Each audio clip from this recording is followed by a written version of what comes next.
Hi, Andy XL back with another NFXL podcast, and this will be my weekly update of team power rankings, the MVP race, and the race for Offensive Rookie of the Year.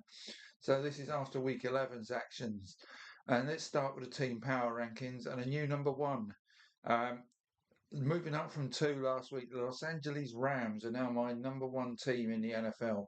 A convincing win over the 49ers, then this hard-earned win over the Seahawks, has put the Rams in control of the NFC West and tied for top spot in the NFC with the Eagles. But what their latest win showed is they're not reliant on their offense alone to get them wins. The defense can certainly get the job done too. And for me now, they look like the team that pretty much whatever opposition's thrown at them, they'll be able to cope with it offensively and defensively. They look like the most well-rounded team in the NFL right now to me. So that's why the Rams climbed to number one in my power rankings. Dropping from one to two are those Philadelphia Eagles. Now they got a win over the Lions. That was a second victory driven by their defense. And in keeping that powerful Detroit offense to just 9 points, on the back of limiting the Packers to just seven in week 10, the Eagles D is back to its fearsome best. And really, if they can get the offense going, heaven help the rest. But right now, the offense is not going. So that's why I have them at two rather than one. Staying at three are the New England Patriots. They may not have been at their best in beating the Jets on Thursday Night Football, but they do remain top of the AFC East and tied for top spot in the conference, and just one win now away from pretty much securing their postseason berth. And staying at four on their bye week are the Indianapolis Colts. While they sat on bye and watched the Patriots and Broncos pull half a game ahead of them in the AFC standings, they also saw the Jags and Texans win to keep the chase for the AFC South title alive. But nothing's changed regarding the Colts over their bye. Their fate is still in their hands, really, so they stay at four. Moving up from eight to five and continuing their rise up the rankings are the Denver Broncos. The Broncos defense got it done again, and this was a momentous win over the Chiefs. And with the Chargers losing to the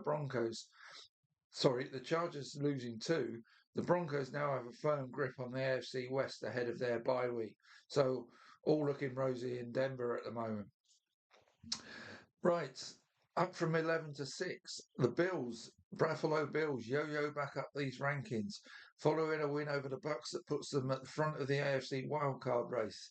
Now Josh Allen and his offense need to do it again against the tough Texans D in Week 12. They pretty much seem to go as Allen goes at the moment, and and they still got run over by Sean Tucker in that game. So there's still reasons for concern, but they're in a good position as it stands. So that puts them six in my power rankings. Dropping down one from six to seven are the team they beat, the Tampa Bay Buccaneers. Whereas the Bucks once enjoyed a healthy lead in the NFC South, that lead is now down to half a game as they struggle through a tough stretch of their schedule short-handed. I still think that once they are through this stretch and get one or two of their offensive weapons back on the field, they should still be able to win the NFC South, though. So that's why I'm not getting too drastic with the Bucks at this stage. The Seattle Seahawks move up from 9 to 8 despite losing to the Rams. It was a loss that was full of merit and shows the Seahawks D can compete with the best offenses in the league. But it also poses questions about the offense against the best Ds in the league. So like I said, I just couldn't believe others had the Seahawks at number one in their power rankings for the last 2 or 3 weeks. Just couldn't buy it, and I still don't because of those offensive concerns. Right, dropping down to nine from five are the Detroit Lions. The Lions' loss to the Eagles leaves them outside of the NFC wildcard spots and also drops them to third in the NFC North. They are surely too good to miss out on the postseason, but now is the time to prove that's the case, as they have a three-game homestand against the Giants, Packers, and Cowboys. They really need to step up now and show that they are worthy of um, at least being in the postseason and showing they're able to challenge the better teams. Right, another team descending. The Los Angeles Chargers go down to 10 from 7. The Chargers O-line has been an issue for a few weeks now, if not the whole season, and it finally caught up with them as they got hammered by the Jags to drop 2 games back of the Broncos in the NFC West. They're still in a wild card spot with a game and a half in hand, though. The Green Bay Packers, dropped from 10 to 11. They found a way past the Giants and in doing so got back into an NFC wildcard spot. But to me, they still look short of the top level form required to be a real contender. Staying at 12 are the Kansas City Chiefs. Now, obviously, they'll be it'll be popular for pundits to get dramatic about the Chiefs at the moment. I'm not going to get overly dramatic about them. Their hopes, having said that, their hopes of retaining the AFC West title look to have gone following their loss to the Broncos, and now they're in a three-way tie for eighth in the AFC standings. So a bit like the Lions in the NFC, they need to get their act together now and need to go 5-2 from here to get a wild card spot. But they haven't become a bad team overnight. They're still ranking well in pretty much every category in the league. And I think I'll still be shocked if they don't make the postseason. And staying at 13 are the Baltimore Ravens. They got another win, this time in battling fashion in Cleveland. That win showed the defense is still doing its bit, but the offense still looks to be misfiring, and will need to play better against better teams if they are to overhaul the Steelers in the AFC North. But they're still on course to do that for me right now, so they stay at 13. Again, we're in a phase of these rankings where everybody stays the same, and so do the San Francisco 49ers at 14. They badly needed to beat the Cardinals in week 11 and did so, albeit with a lot of help from Arizona in terms of penalties. But this keeps the 49ers in a wildcard spot, and 3-3 from here should be enough to extend their season beyond week 18. Now, the Pittsburgh Steelers stay at 15. They got a win over the Bengals that pretty much make the AFC North a two-horse race now between them and the Ravens. But it still may just be the division winner that makes the postseason. And they'll have to wait on news regarding Aaron Rodgers' wrist injury, generally positive, hoping to play this week, but got to be a question mark, even though Mason Rudolph played well in the second half against the Bengals. So Steelers stay at 15. Now then, the Jaguars move up from 18 to 16 following their fine win over the Chargers that keeps them on track for the postseason. Two road games against the Cardinals and Titans give them chances to get two of the four wins they need to get even closer to that goal. But now's the time to show consistency and they can't afford slip-ups. Right, the Chicago Bears, they dropped from 16 to 17. Last week I said the Bears were in the postseason. Well, well, it was. Well, let's start that again. Fluff that line completely. Last week I said the Bears are in the postseason. Well, it would be if this were week 18 and not week 10's update. Well, now they're top of the NFC North after week 11, after a dying second field goal win over the Vikings. But the reason I've dropped them, even though they've got another good win, is that 6 of their remaining games are against teams with winning records. So now is the time for the Bears to really step up if they are to make the postseason. And like I say, you fancy other NFC teams ahead of them still. And that might also be true of the Carolina Panthers, who climbed from 20 to 18 following their overtime win over the Falcons that pulls them within a half game of the NFC South leading Bucks. Winning the division may be their best route to the postseason. So week 16 and 18 against the Bucks could be huge for both teams. But now the Panthers face two tough games against the 49ers and Rams in the next 2 weeks as they seek to stay in range of those Tampa Bay Buccaneers.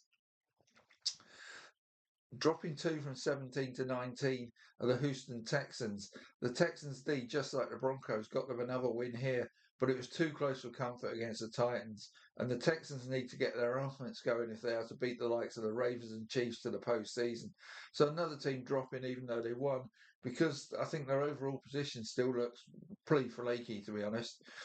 Moving up 3 from 23 to 20 are the Dallas Cowboys. The Cowboys were back to their normal powerhouse selves on offense and looked much better on defense against the Raiders team, who looked like a team that had lost belief in week 11.